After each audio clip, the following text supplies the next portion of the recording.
সুনামগঞ্জের হাওরে এক ফসলি বোরো ধান কাটা শুরু হয়েছে। এবার হাওরে ৪,১১০ কোটি টাকার চাল উৎপাদনের লক্ষ্যমাত্রা নির্ধারণ করা হয়েছে। মে মাসের প্রথম সপ্তাহে শতভাগ ধান কাটা শেষ হবে।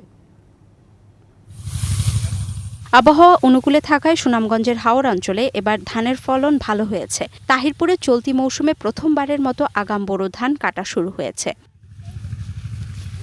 এছাড়াও ধর্মপাশা, মধ্যনগর, জামালগঞ্জ, বিশ্বম্ভরপুর, দিরাই, শাল্লা উপজেলায়ও ধান কাটার ধুম পড়েছে। শ্রমিক ও হারভেস্টার দিয়ে বোরো ধান কাটায় ব্যস্ত সময় পার করছেন কৃষক।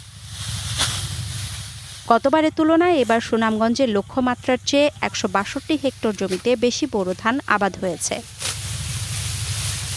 কিছু কিছু আগাম জাতের ধান কাটতে শুরু করেছেন কৃষক।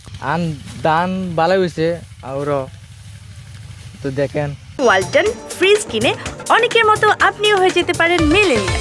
সেরা পণ্যের সেরা অফার। আলহামদুলিল্লাহ, আল্লাহ দিলে ভালোই, দিনের আবহাওয়া দেখা যায় ভালোই।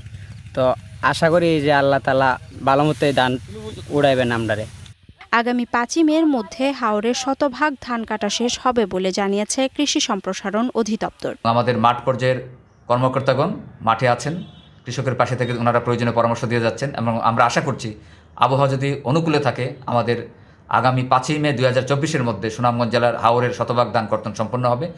এবার ৯,১৩,৪০০ মেট্রিক টন চাল উৎপাদনের লক্ষ্যমাত্রা ধরা হয়েছে, যার বাজার মূল্য প্রায় ৪,১১০ কোটি টাকা। DBC news desk.